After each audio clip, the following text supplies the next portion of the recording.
দিল্লির দিলে সন্ত্রাস, যে লালকেল্লা থেকে প্রতি স্বাধীনতা দিবসে জাতির উদ্দেশ্যে ভাষণ দেন প্রধানমন্ত্রী, সেই লালকেল্লার কাছেই বিস্ফোরণ। নিশ্ছিদ্র নিরাপত্তায় মোড়া লালকেল্লার কয়েকশো মিটারের মধ্যে আত্মঘাতী জঙ্গি হামলা, রক্তে ভাসল রাজধানীর রাজপথ।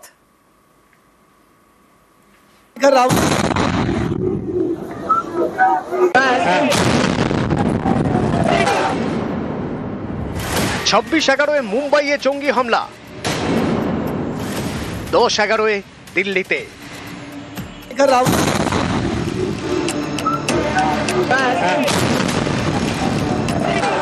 সোমবার সন্ধে জঙ্গি হামলায় রক্তাক্ত হলো রাজধানী।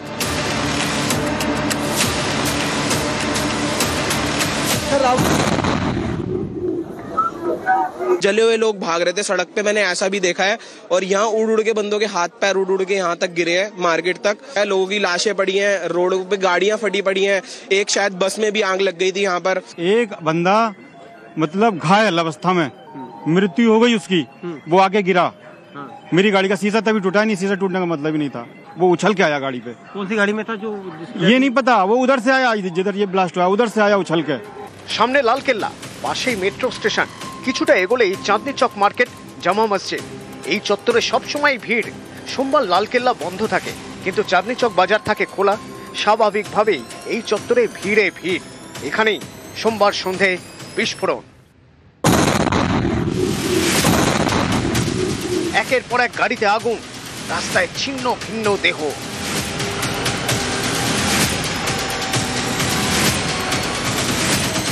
ये पुलिस वाला कोई नहीं था यहाँ मौके पे। 2 पुलिस वाले ब्लास्ट के बाद चौकी में से आए अंदर से, जो मौके पे आए। मेरे साथ जो बॉडी निकलवा रहे थे गाड़ी में से, गाड़ी में ऐसे डैमेज हो गई थी बॉडी, जो हमें चीर के मतलब पब्लिक की मदद से निकालनी पड़ रही थी। नीचे रोड पे से 2 लोग उठाए जो आधे हैं, शरीर में आधे, शरीर में आधे, आधे पूरे भी नहीं, आधे जो उठा के गाड़ी एम्बुलेंस में रखे।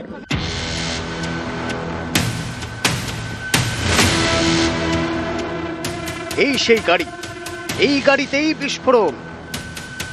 आज करीब 6:52 पे एक यहाँ पे रेड लाइट पे एक स्लो मूविंग व्हीकल जो रेड लाइट की तरफ आके रुका था, उसमें एक ये एक्सप्लोजन हुआ है। सारी एजेंसीज जो है, Delhi police, FSL, NIA, NSG, उनकी टीम हालात का जायजा भी ले रही है। हर तरीके से इस जो है एक्सप्लोजन के बारे में जांच की जा रही है।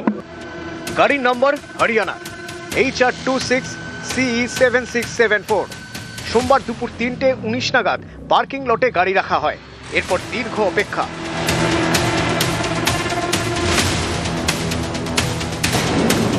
3 ঘন্টা পার্কিং লটেই গাড়িটি দাঁড়িয়েছিল। গাড়ির ভিতরেই ছিল আত্মঘাতী জঙ্গি। সন্ধে 6:30টার পর ধীরে ধীরে গাড়িটি বেরোয়। কিছুটা এগিয়ে সিগন্যালে দাঁড়ায় I-20। ঘড়িতে তখন সন্ধে 6:52। ভিড়ে ঠাসা এলাকা। তখনই বিকট বিস্ফোরণ।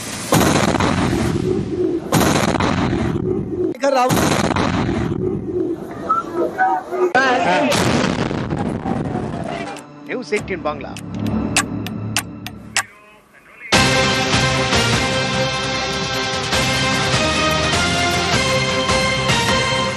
আর সোমবার লালকেল্লার সামনে I-20 গাড়িতে বিস্ফোরণ। বিস্ফোরণের আগেই দিল্লির একাধিক এলাকায় ঘোরাঘুরি করতে দেখা গিয়েছে I-20কে। সোমবার দুপুর 2:30 দিল্লির কনট প্লেসে সেখানে I-20 গাড়িটি দেখতে পাওয়া গিয়েছে। আরো বিস্তারিত জানাবে আমাদের সঙ্গে রয়েছেন আমাদের প্রতিনিধি মৈত্রী। সরাসরি চলে যাব মৈত্রীর কাছে। মৈত্রী, দিল্লির কনট প্লেস অত্যন্ত জনবহুল এলাকা, একাধিক মল, একাধিক দোকান রয়েছে সেখানে।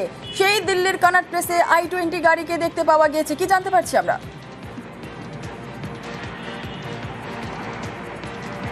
একেবারে দেখো, যখন এই গাড়িটি I-20 গাড়িটি নিয়ে ওমর মোহাম্মদ সে প্রাথমিকভাবে দিল্লিতে প্রবেশ করার পর যেটা প্রাথমিকভাবে মনে করা হয়েছিল যে সরাসরি 3:19 লালকেল্লাতেই এসেছে, কিন্তু এখন যখন একাধিক বাদরপুর থেকে গোটা রুটের যখন CCTV footage, outer ring road সহ বিভিন্ন রুটের সিসিটিভি ফুটেজ সামনে আসছে, তখন কিন্তু দেখা যাচ্ছে ময়ূর বিহার এবং আড়াইটির সময় কনট প্লেসের মতো জনবহুল এলাকাতেও কিন্তু এই I-20 গাড়িটি দেখা গিয়েছে। চলছে।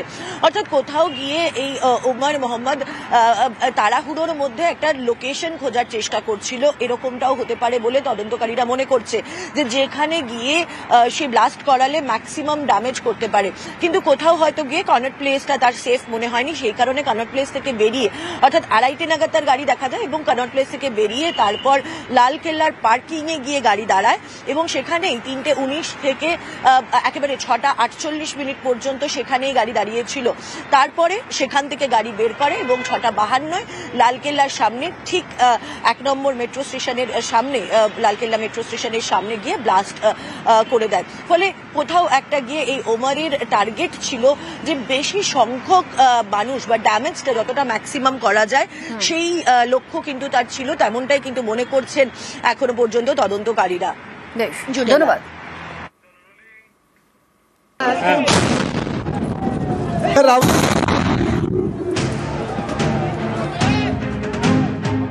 রাজধানীর বুকে আতঙ্কের সন্ধে, লালকেল্লার কাছে গাড়িতে বিস্ফোরণ, রক্তাক্ত রাজপথ, দুমড়ে মুচড়ে যায় একের পর এক গাড়ি, রাস্তায় ছড়িয়ে ছিটিয়ে দেহের টুকরো।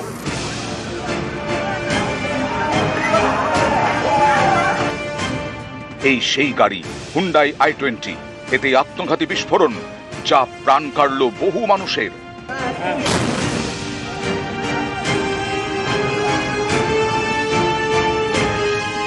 হুন্ডাই i20-তে বসে থাকা এই ব্যক্তিকে দেখুন, এই সেই আত্মঘাতী জঙ্গি যে হামলা চালায় লালকেল্লার কাছে। বিস্ফোরণের সময় গাড়িতে কি আর কেউ ছিল, খতিয়ে দেখছেন গোয়েন্দারা। এই গাড়ি বারবার মালিকানা বদল হয়েছে। এই i20 গাড়ির প্রথম মালিক মোহাম্মদ সালমান, তিনি গাড়িটি বিক্রি করেন হরিয়ানার ফরিদাবাদের একটি এজেন্সিকে। এই সেই এজেন্সির অফিস, অফিসের সামনে সারি দিয়ে গাড়ি, কিন্তু অফিস অধিকাংশ দিনই নাকি বন্ধ থাকে। ফরিদাবাদের এজেন্সি গাড়িটি বিক্রি করে নাদিমকে, নাদিমের কাছ থেকে যায় আমির রশিদের কাছে, সব শেষে উমর নবী। এই উমর নবী দিল্লির হামলায় আত্মঘাতী জঙ্গি। গাড়িটির এই বারবার হাত বদল কি তাহলে তদন্তকারীদের চোখে ধুলো দেওয়ার জন্য? এটাও কি তবে নাশকতার প্ল্যানিং এরই অংশ? এই সব প্রশ্নের উত্তর খুঁজছেন গোয়েন্দারা। তদন্তে তারা জানতে পেরেছেন দিল্লি হরিয়ানার মাঝে বদরপুর বর্ডার, এই বদরপুর হয়েই গাড়িটি দিল্লিতে ঢোকে, আউটার রিং রোড হয়ে পৌঁছয় ওল্ড দিল্লি।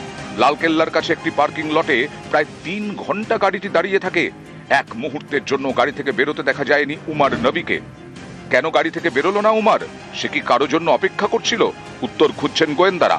3 ঘন্টা পর গাড়িটি এগোতে থাকে, লালকেল্লার কাছে সিগন্যালে ধীরে ধীরে দাঁড়ায়, তারপরেই বিস্ফোরণ। নিউজ 18 বাংলা।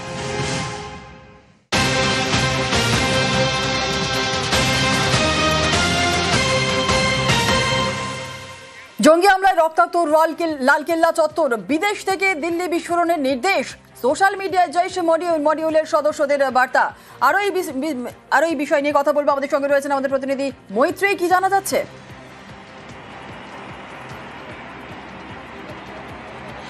জুনেলা, দেখো, যেটা জানা যাচ্ছে যে সাধারণভাবেই যে কোনো জঙ্গি মডিউলের ক্ষেত্রে একজন হ্যান্ডলার থাকে, যে হ্যান্ডলারের মূল কাজ হচ্ছে এই যে সমস্ত স্লিপার সেল বা যে ধরনের জঙ্গিরা রয়েছে তাদেরকে মুভ করানো এবং তাদেরকে প্রয়োজনীয় নির্দেশ দেওয়া। এক্ষেত্রে তদন্তকারীরা যেটা জানতে পেরেছে যে এই যে জঙ্গি মডিউল রয়েছে তাদের হ্যান্ডলার কিন্তু এ দেশে নয়, বিদেশে বসে রয়েছে এবং সেখান থেকেই সমস্ত নির্দেশ দেওয়া হচ্ছে এই সমস্ত জঙ্গিদের। এবং সেটা কিভাবে করা হয়, সেটা বিভিন্ন সোশ্যাল মিডিয়ার অ্যাপ ব্যবহার করেই কিন্তু তাদেরকে বিভিন্ন ইনস্ট্রাকশন পাঠানো হয় এবং কোথায় কতটা ড্যামেজ করতে হবে। এবং সেক্ষেত্রে দাঁড়িয়ে গত পরশুদিন যে হামলা হয়েছে বা যে বিস্ফোরণ হয়েছে তারও নির্দেশ সেই সোশ্যাল মিডিয়া থেকে এসেছিল বলেই মনে করছেন তদন্তকারীরা। জুনেলা, বেশ, ধন্যবাদ।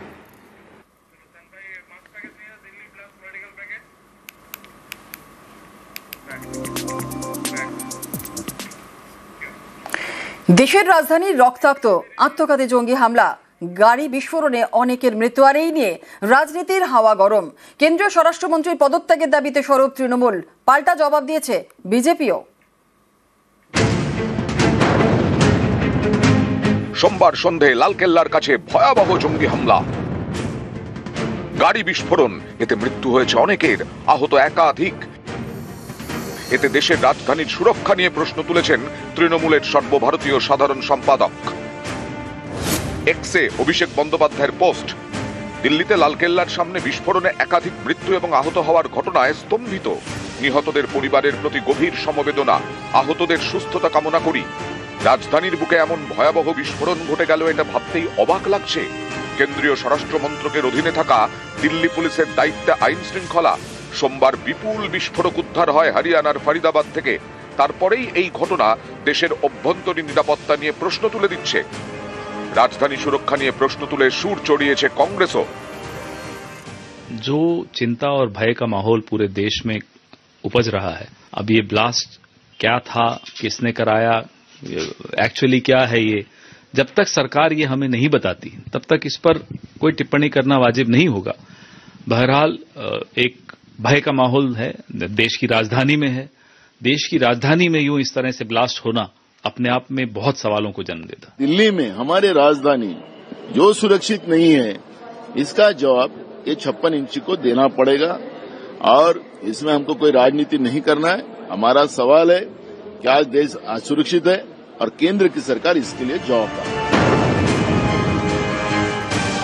যারা দায়িত্বে রয়েছেন, স্বরাষ্ট্রমন্ত্রী, দেশের গৃহমন্ত্রী এবং দেশের প্রধানমন্ত্রীর দিকে তাকিয়ে রয়েছে ভারতবর্ষ। পার্টির পক্ষ থেকে আমরা দেশের স্বরাষ্ট্রমন্ত্রীর আমরা ইস্তফা চাই, তার আমরা রেজিগনেশন চাই। দেশের গুরুত্বপূর্ণ যিনি প্রধানমন্ত্রী, স্বরাষ্ট্রমন্ত্রী নির্বাচন নিয়ে ব্যস্ত, সেখানে কোথাও না কোথাও আমাদের দেশের প্রতিরক্ষা, আমাদের দেশের বর্ডার, আমাদের দেশের অভ্যন্তরীণ সুরক্ষার সঙ্গে কম্প্রোমাইজ হয়েছে। যখন ইউপিএ সরকারের অংশ মমতা বন্দ্যোপাধ্যায় ছিলেন এবং তার আগে কংগ্রেস নেত্রী হিসেবে তিনি কেন্দ্রের মন্ত্রীও ছিলেন, তখন ভারতবর্ষে কতবার বোম বিস্ফোরণ হতো তার হিসেবটা একবার আছে? যদি সেই সময়কার বোম বিস্ফোরণের হিসেব এবং তাতে যদি স্বরাষ্ট্রমন্ত্রীর ব্যর্থতা ধরতে হয়, তাহলে তো প্রতি মাসে একটা করে নতুন স্বরাষ্ট্রমন্ত্রী ভারতবর্ষে তৈরি করতে হতো, এত বোম বিস্ফোরণ হতো। তার সরকারের কোনো একজনের কি এই নৈতিক অধিকার হয় বা নৈতিক অধিকার আছে এই ব্যাপারে প্রশ্ন তোলা? নিউজ 18 বাংলা।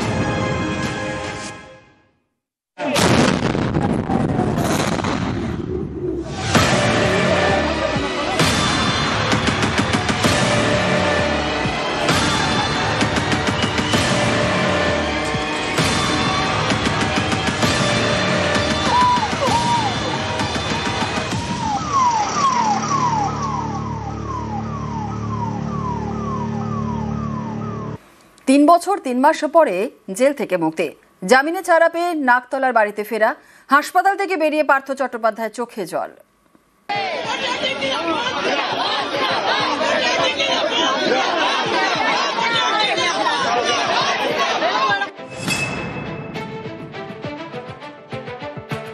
আপনার ভুঁড়ি কমেনিতে একটু হাতটা ইয়ে হয়েছে।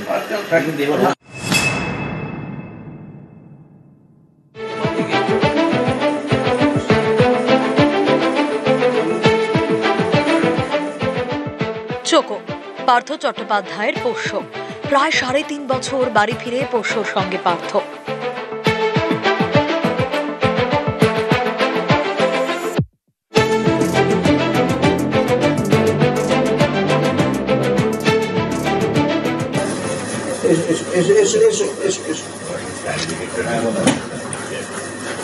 এখন আর চেয়ার নেই এখানে।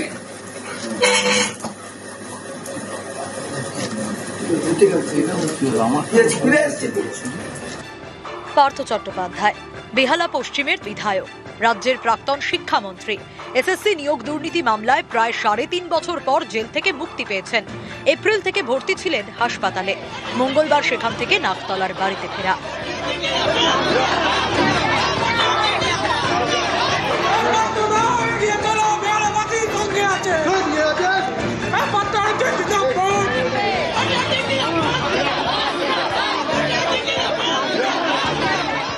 হাসপাতাল থেকে বেরিয়েই পার্থ চট্টোপাধ্যায়ের চোখে জল। হাসপাতাল থেকে নাকতলার বাড়ি, বিজয় কেতনে পার্থ বরণ।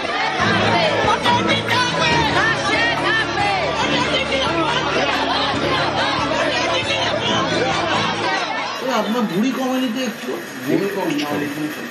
হাতটা ইয়ে হয়েছে। খুবই আনন্দ, 3.5 বছর ছিল না, আমাদের খুব কষ্ট হয়েছে এবং কষ্টেই ছিলাম, এবং উনি ফিরে এসেছে, আমাদের খুবই আনন্দ পাড়ার। 2022 সালের 23শে জুলাই নিয়োগ দুর্নীতি মামলায় তৎকালীন শিক্ষামন্ত্রী পার্থ চট্টোপাধ্যায়কে গ্রেপ্তার করে ইডি। নাকতলার বাড়ি থেকেই তাকে গ্রেপ্তার করা হয়। প্রাথমিকের পরে গ্রুপ সি, গ্রুপ ডির মতো নিয়োগ দুর্নীতি মামলাতেও নাম জড়ায়। ইডির পর তাকে সিবিআই গ্রেপ্তার করে। গত কয়েক মাসে 3টি মামলায় নিম্ন আদালত থেকে জামিন পান পার্থ। গ্রুপ সির মামলায় পার্থকে জামিন দেয় সুপ্রিম কোর্ট। সোমবার তার চূড়ান্ত জামিন মঞ্জুর করে সিবিআই এর বিশেষ আদালত। প্রায় 3.5 বছর পর মঙ্গলবার জেল মুক্তি। শারীরিক সমস্যার কারণে গত এপ্রিল থেকে হাসপাতালে ছিলেন পার্থ। মঙ্গলবার সেই হাসপাতাল থেকেই তিনি নাকতলার বাড়িতে ফেরেন।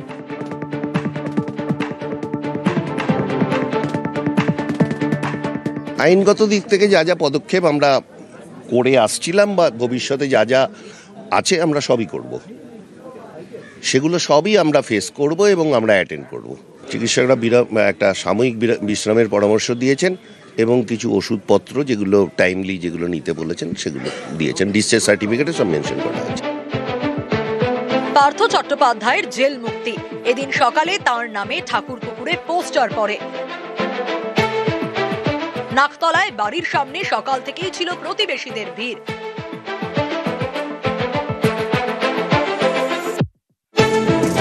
বাড়ি ফিরে কর্মীদের উদ্দেশ্যে বেহালা পশ্চিমের তৃণমূল বিধায়ক পার্থ চট্টোপাধ্যায় বলেন, আইনের জয় হয়েছে, একদিন সত্যের জয় হবে।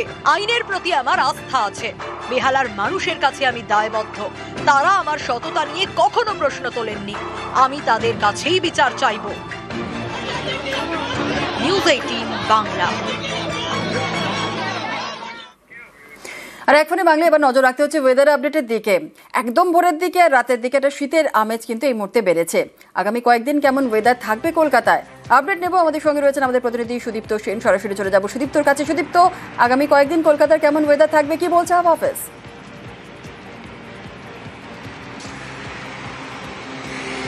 দেখো শুনেলে, নভেম্বর মাস চলছে এবং সকালের দিকে যে কুয়াশা, ভোরের দিকে যে কুয়াশা, সেটা কিন্তু বেলা বাড়ার সঙ্গে সঙ্গে সূর্যের আলোতে উবেও যাচ্ছে।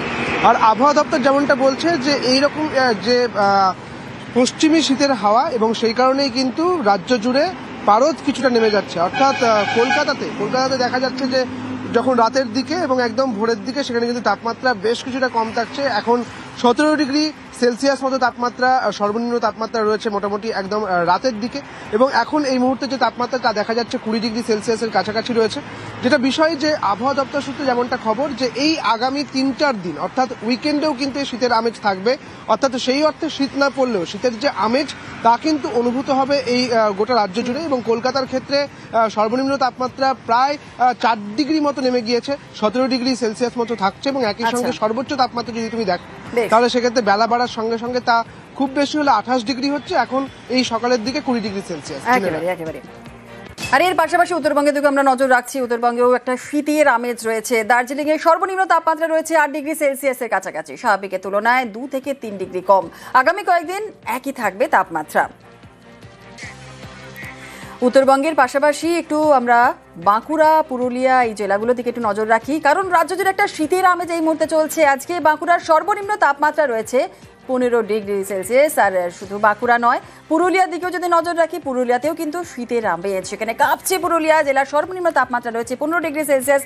দুই জেলা থেকে আমাদের দুই প্রতিনিধি রয়েছে। বাঁকুড়া থেকে রয়েছে আমাদের প্রতিনিধি প্রিয়ব্রত, আর পুরুলিয়া থেকে রয়েছে ইন্দ্রজিৎ। প্রথমেই ইন্দ্রজিতের কাছে পুরুলিয়ার একটু আপডেট নেব, কারণ পুরুলিয়াতে এই মুহূর্তে কাঁপছে, শীতের আমেজে কাঁপছে পুরুলিয়া। সর্বনিম্ন তাপমাত্রা 15 ডিগ্রি সেলসিয়াস। কি বলছেন সেখানকার মানুষজন, কেমন চলছে সকালের আবহাওয়াটা, কেমন রয়েছে?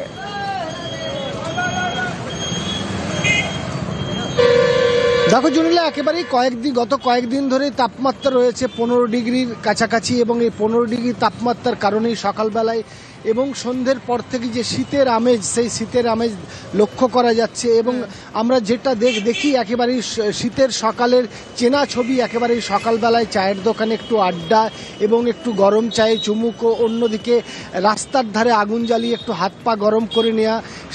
শীতের সকালে সঙ্গী, জ্যাকেট, সোয়েটার, মাফলার, ফলে শীতের আমেজ জেলা জুড়ে রয়েছে এবং এই শীতকে উপভোগ করছে একেবারে পুরুলিয়ায় শীতের আমেজ রয়েছে। সেই ছবি আমরা যেমনটা যেটা জানলাম ইন্দ্রজিতের কাছ থেকে। একটু বাঁকুড়ার দিকে এবার নজর রাখি, কারণ রাজ্য জুড়ে শীতের আমেজ যেমনটা আপনাদের বলছিলাম। বাঁকুড়াতে সর্বনিম্ন তাপমাত্রা রয়েছে 15 ডিগ্রি। আমাদের সঙ্গে প্রিয়ব্রত রয়েছে, প্রিয়ব্রত আরো বিস্তারিত বলবে। প্রিয়ব্রত, বাঁকুড়াতে আজকে সকাল থেকে কি ছবি? দেখো, সকালবেলা থেকে কিন্তু যারা রাস্তাঘাটে বেরোচ্ছেন তারা কিন্তু মাফলার, টুপি, সোয়েটার পরেই বেরোচ্ছেন এবং যারা দেখা যাচ্ছে যে শীতের চেনার ছবি, রাস্তার ধারে আগুন পুড়িয়ে নেওয়ার যে ছবি শীতের সকালে দেখা যায়, সেই ছবি কিন্তু দেখা যাচ্ছে। মূলত শীতের যে সকালবেলা এবং রাত্রেবেলায় কিন্তু তাপমাত্রার পারদ হঠাৎ করে নেমে যাচ্ছে এবং সেই কারণে কিন্তু শীত অনুভূত হচ্ছে প্রচুর পরিমাণে। মানুষজন যারা রাস্তায় বেরোচ্ছেন তারা কিন্তু প্রোটেকশন নিয়ে বেরোচ্ছেন।